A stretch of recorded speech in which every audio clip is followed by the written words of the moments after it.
बेटी बचाओ बेटी पढ़ाओ की बात करने वाला आज हमारी बेटियों पर मुकदमे लगा रहा है। आप इस आदमी को मानते हो? एक गुंडा तड़ीपार मेरे देश का गृह मंत्री है, वो गुंडा ही कर रहा है। कोई मजिस्ट्रेट अगर गुंडों के खिलाफ FIR करने का आदेश देता है तो रात में 11 बजे उस मजिस्ट्रेट का ट्रांसफर हो जाता है। एक देश का IPS जो इनके खिलाफ कार्रवाई करता है, IPS संजीव भट्ट, आज वो जेल में है। कब तक चुप रहोगे? आज हमारा नंबर है, कल आपका होगा। आप इस देश को गुलाम बनवा रहे हो मेरे देशवासियों। याद रखना कितनी कुर्बानियां दी हमारे और आपके पूर्वजों। नरेंद्र मोदी पिछले 6 सालों से देश को बेवकूफ बना रहे हैं यार। उनका एक वादा पूरा नहीं है। 2 करोड़ रोजगार की गई थी, 17 करोड़ बेरोजगार पैदा कर दिए, नए आंकड़े देना बंद कर दिया। देश की GDP की बात नहीं करते। रुपया कहते थे जब बेपच में थे, ICU में पड़ा है। अब रुपया कहाँ पड़ा है मोदी बात नहीं करता, क्योंकि मोदी देश लूट रहा है। कोरोना में देश को लूटा, पता नहीं किस किस तरीके से हमारे देश को लूटा है नरेंद्र मोदी ने। हमारी सारी सरकारी संपत्तियां बेची जा रही हैं। किस प्रकार के राष्ट्रभक्त हो यार, अपनी भारत माता को बेच रहे हो हैं? और हमें भारत माता की जय के नारे लगा के हमें बेवकूफ बनाते हो। लाल किले पे कोई भी गुंडा जाके झंडा फहरा देता है और प्रधानमंत्री 18 घंटे काम करता है। पहले दिल्ली का कमिश्नर इस्तीफा दे, क्योंकि उसकी चूक है। अभी बीच में क्या यार, ये लोग सही बात करते ही नहीं। इन्होंने षड्यंत्र किया केवल किसानों के आंदोलन को बदनाम करने के लिए। अगर देश का प्रधानमंत्री हमारे देश के मान सम्मान के साथ छेड़छाड़ करे तो ऐसे प्रधानमंत्री से देश नहीं चल रहा है, नहीं संभल रहा है।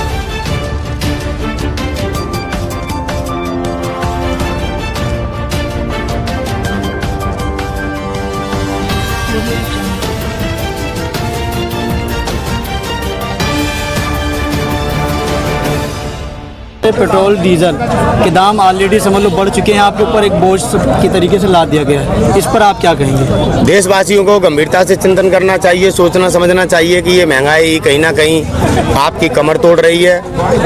आपके लिए आगे आने वाली परेशानियों को समझना पड़ेगा कि पेट्रोल डीजल पे पैसा बढ़ने का मतलब होता है कि आपकी समस्त वस्तुओं पर पैसा बढ़ जाएगा। और ऊपर से ये काले कानून जो आपकी रोटी पर कब्जा करने आए हैं। तो मोदी सरकार निरंतर मेरे देश को कमजोर करती चली आ रही है, जिसका परिणाम है कि आज आपके देश की GDP माइनस में है। सपना 5 ट्रिलियन अर्थव्यवस्था का दिखाया था।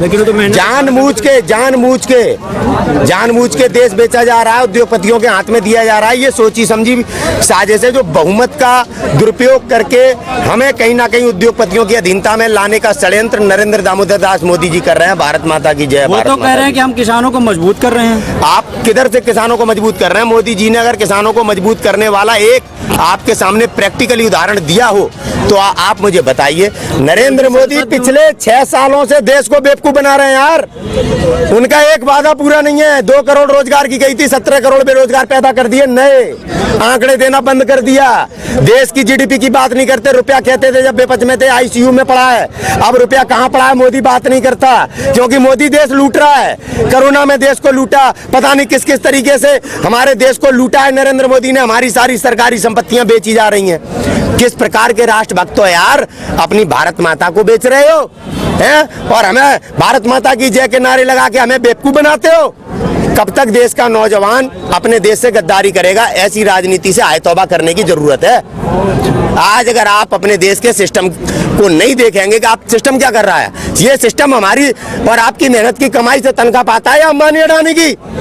जनता की मेहनत से। ये नेता जिन्हें हमने चुना ये आज हमारे अधिकार छीन रहे हैं। आप हमारे देश की जवान बेटियों पर झूठे मुकदमे लगा के उन्हें जेलों में डालते हो। कभी रिया चक्रवर्ती, कभी अभी ये कौन सी एक बेटी पे दिशा रवि। आपने इस पे, अरे लाल किले पे किसी ने झंडा फहरा दिया। प्रधानमंत्री इज्जतदार होता तो पहले इस्तीफा देता कि मैं देश की सुरक्षा कर पाने में नाकाम हूँ। उरी हमला हुआ, पठानकोट हमला हुआ है, चाइना ने हमारी सीमाएं कब्जे में ले ली। लाल किले पे कोई भी गुंडा जाके झंडा फहरा देता है और प्रधानमंत्री 18 घंटे काम करता है। पहले दिल्ली का कमिश्नर इस्तीफा दे, क्योंकि उसकी चूक है। अभी बीच में क्या यार, ये लोग सही बात करते ही नहीं।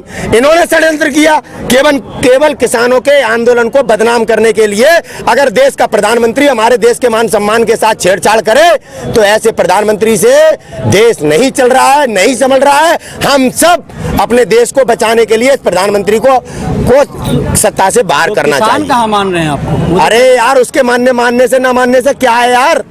जो देश बेच रहा है वो मानेगा तब मानोगे। वो रेलवे में उसकी आत्मा जुड़ी हुई थी, उसने रेलवे बेच दी, आप उस आदमी को मानते हो? बेटी बचाओ बेटी पढ़ाओ की बात करने वाला आज हमारी बेटियों पर मुकदमे लगा रहा है, आप इस आदमी को मानते हो? एक गुंडा तड़ीपार मेरे देश का गृह मंत्री है, वो गुंडा ही कर रहा है। कोई मजिस्ट्रेट अगर गुंडों के खिलाफ FIR करने का आदेश देता है तो रात में 11 बजे उस मजिस्ट्रेट का ट्रांसफर हो जाता है। एक देश का IPS जो इनके खिलाफ कार्रवाई करता है, IPS संजीव भट्ट, आज वो जेल में है। कब तक चुप रहोगे? आज हमारा नंबर है, कल आपका होगा। आप इस देश को गुलाम बनवा रहे हो मेरे देशवासियों। याद रखना कितनी कुर्बानियां दी हमारे और आपके पूर्वजों ने। अरे हिंदू को जिंदा दफना दिया और मुसलमान को जिंदा जला दिया।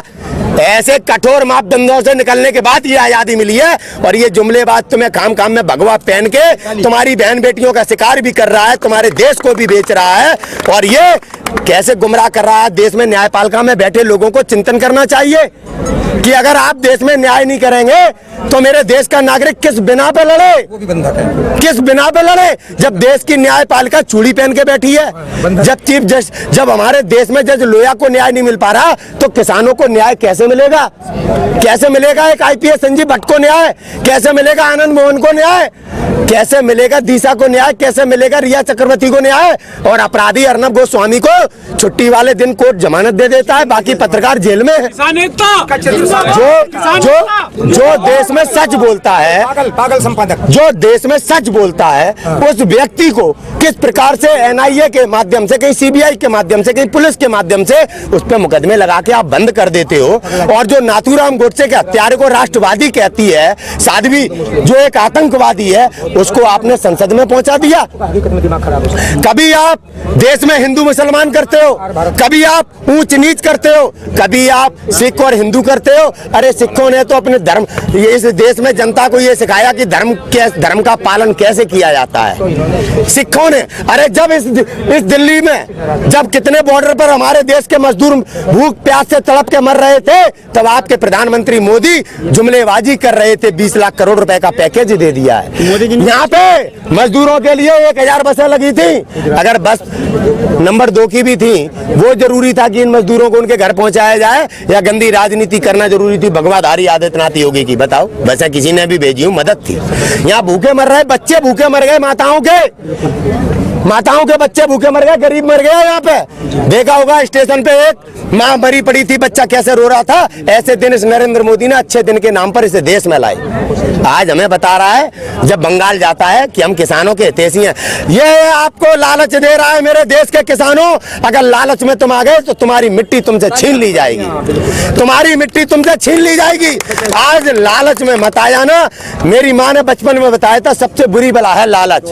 अगर आप लालच में आ गए तो ये मिट्टी है ना, जो आज जिस मिट्टी के बलबूते पे तुम जाने जाते हो, तुमने अपने परिवार पाल के खड़े कर दिए और ये भारत का निर्माण कर दिया। ये मिट्टी उद्योगपतियों की हो जाएगी, तुम्हारे खेतों पे अंबानी और अडानी के बोर्ड लगे जाएंगे, याद रखो। तो अभी संसद ने पिछले दिन कहा कि टोटल के लिए रास्ता खुला है, वो फालतू वहाँ बैठे हुए हैं, वो वहाँ से हट जाएं, आए, रास्ता खुला है, बातचीत करके हम समाधान निकालेंगे। नरेंद्र मोदी जी इतना झूठ बोलते हैं यार, उन पर विश्वास करने की कोई वजह बताएंगे आप?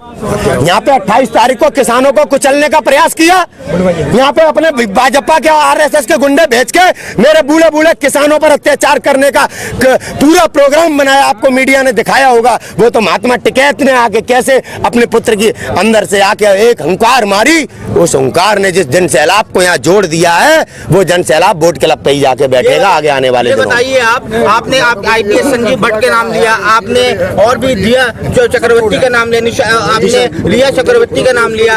आप ये बताइए इन लोगों को न्याय नहीं मिला, जिस तरह आप बता रहे किसानों को कहाँ से मिल सकता है? लेकिन फिर अगर आपको इतना यकीन है कि न्याय नहीं मिलेगा, फिर प्रदर्शन क्यों?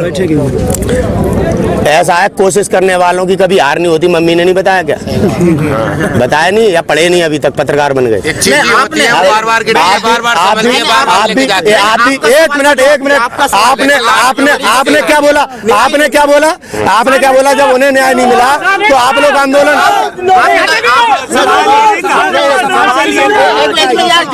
आपने कहा था कि किसानों को न्याय कहाँ से मिल जाएगा, आपका ये सवाल था, ये आपने जवाब दिया था। उसी पे मैंने सवाल पूछा आपसे बताइए, आपको जब ये आप यकीन के साथ कह रहे हैं किसानों का न्याय कहाँ से मिल जाएगा, फिर प्रदर्शन क्यों? मेरा ये सवाल था। नरेंद्र आप मोदी सवाल के पहले समझे, फिर पत्रकारों से कहिए। सुनिए। भारत के प्रधान ऐसा है, हमने समझा जब न्याय नहीं मिलेगा, न्याय नहीं मिलेगा। इसमें मेरी गलती है, आप समझिए। कोशिश करने वालों की कभी हार नहीं होती है। भारत के प्रधानमंत्री मोदी से जो आपको दिखा रहे हैं मोदी से बिल्कुल हम मानते भी हैं। और आप जैसे पत्रकारों के आप जैसे पत्रकारों चढ़ती है बार-बार, आप समझ रहे हैं? कोई दिक्कत नहीं, हम करेंगे, कोई काम कर रहे हैं ना। आपने बहुत मदद की है, आपने इस आंदोलन को बढ़ाया है। एक मिनट बात होने दोगे पूरी। बोलिए। आपने पत्रकार, आपने यूट्यूबर्स ने बहुत मदद की है, लेकिन हमारे बीच में आपके बेस में ऐसे भी आ रहे हैं जो हमारा लंगोटा भी काट रहे हैं। उनके लिए खाली टेम्पू कौन दिखा रहा है? यहाँ पे भीड़ नहीं है, कौन कह रहा है? फालतू में ही आवाज उठ रही है। आपको कब नहीं दिया? इंटरव्यू मीडिया का सम्मान किया जा रहा है, मीडिया का सम्मान किया जा रहा है, लेकिन अब वो मीडिया वाला अपने चरित्र को बेच रहा है। इसमें उनकी गलती नहीं है जो इंटरव्यू दे रहे हैं। अच्छा जी, यहाँ पर पता है आपको, यहाँ खाई है, फिर भी आप खाई में जा रहे हैं। आपको पता है जान भी जा सकती है। कैसी बात कर रहे हैं आप? उम्मीद लगाए हुए हैं। हमारे देश का नेशनल मीडिया है, आपको हमारे वही मीडिया जो आपको आतंकवादी कहता है, वो चौथे स्तंभ पर बैठा हुआ है। आज वो दोगलाईपंथी कर रहा है, कल वो ही इस देश की लड़ाई में अपनी महत्वपूर्ण भूमिका निभाएगा। दोहरी बात नहीं। आप एक व्यक्ति के पीछे लेकर मीडिया के प्लेटफॉर्म को अपमानित कर रहे हैं। हम मीडिया के प्लेटफॉर्म को चौथा स्तंभ मानते हैं, उसमें बैठे रूप का लियाकत जैसे लोग उनको दलाल मानते हैं। समझ में आए? ये सारा नंगा आया मोदी। अरे मैं गाड़ी करता हूँ, मेरा मतलब मैं